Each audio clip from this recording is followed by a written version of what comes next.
Corría la década de los 90. Estábamos sumergidos en una revolución tecnológica jamás antes vista.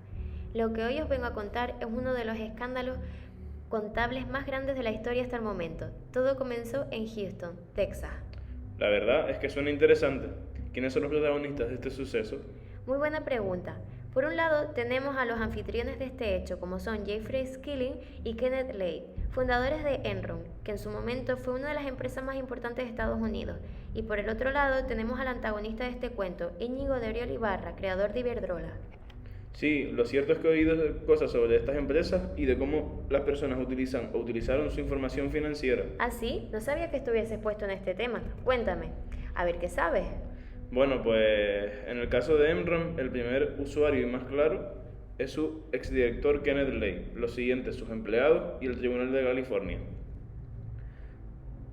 Kenneth, exdirector de Enron, quien manipuló las cuentas para obtener un mayor beneficio, siguiendo por orden cronológico, sus empleados fueron los siguientes, ya que veían el plan general contable y observaban una ganancia segura.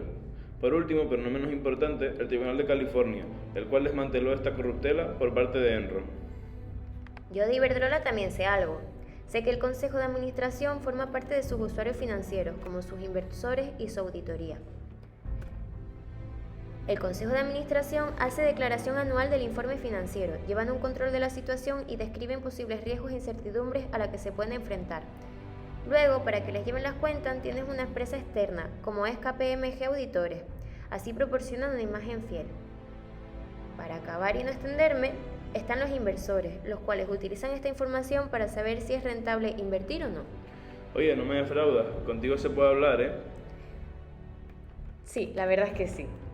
¿Sabías que cuando ya se dudaba de las prácticas contables de Enron, estas crecieron cuando una ex ejecutiva los denunció por la eliminación de documentos sistemáticamente? Esa es solo una de muchas consecuencias. De ahí derivó una investigación sobre el estado de las cuentas de la compañía. Finalmente admitieron que sus ganancias eran muy inferiores a las declaradas entre 1997 y 2001. También hay que tener en cuenta que esta situación se deterioró dramáticamente en octubre del 2001, cuando Enron tuvo que reservar $35 millones para reflejar las pérdidas que se habían establecido en 1999, para ocultar su gran deuda.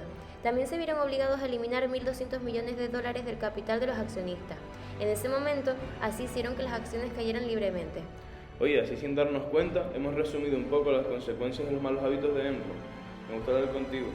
¿Qué hubiera pasado si Enron hubiera aplicado alguna de las tácticas de Iberdrola? ¿Te imaginas? Si Enron hubiese imitado un poco a Iberdrola. Hubiesen tenido mayor transparencia como lo hace Iberdrola con su código ético de prevención de delitos y, de lo que se hace más importante, antifraude.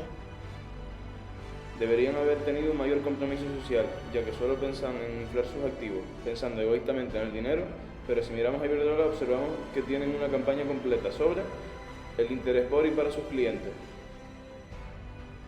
Si hubieran hecho eso, ahora estarían de otra manera. Leí hace poco que la compañía Luckin Coffee es como un Starbucks pero asiático, se hundió en bolsa tras abrirles una investigación por las presuntas irregularidades contables. Sí, además leí que cayeron más de un 60% en el mercado online de Nasdaq, donde empezaron a cotizar en mayo del 2019. Sí, para investigar todo este asunto crearon un comité especial liderado por Sinsao y demás miembros. Empezarán por el año 2019. Este comité lo recomendó unas medidas, mientras tanto, para no entorpecer su imagen. La compañía lo aceptó y la multinacional dijo que se reserva el derecho de emprender acciones legales contra los responsables. Vaya, yo creo que hemos leído la misma noticia porque coincidimos en todo. Si tuvieses que hacer una reflexión hacia el aire, ¿cuál sería? Pues es una buena pregunta. Yo creo que diría que Enron fue una de las empresas más importantes respecto a la distribución de energía, tanto en Norteamérica como en Europa, lo cual ha llegado a ser considerada como ejemplo a seguir para miles de empresas existentes en el rubro. Realmente no se llegó a prever cuáles serían las consecuencias de semejantes delitos, por lo cual Enron es y seguirá siendo un ejemplo de atentado contra la ética para los negocios, ya que ni siquiera cumplió con los estándares establecidos por la ley. Por otra parte, para Enron, hoy en día es muy difícil revertir su situación por los delitos cometidos, tanto que ha llegado a desaparecer por completo. ¿Y tú? ¿Qué opinas?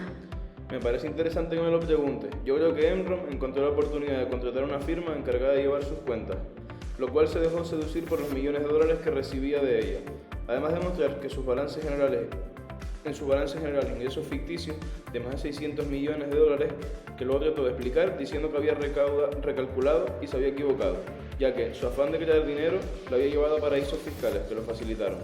63.000 millones de dólares perdidos por los accionistas, 20.000 millones de dólares perdidos por la banca, muchos millones por los acreedores, 28.000 millones con contratos defraudados y finalmente el suicidio de un alto ejecutivo. Es el regalo de perjuicios que arrobaron sus malos manejos. Vaya, como comentábamos al principio, la que fue una de las mejores empresas de los Estados Unidos ha tenido un desenlace de tragedia final. Como dice el célebre Jarl Wex, los líderes crean confianza con su sinceridad, transparencia y mérito. Sea honesto con todo el mundo de la compañía. La sencillez y la humildad es muy importante.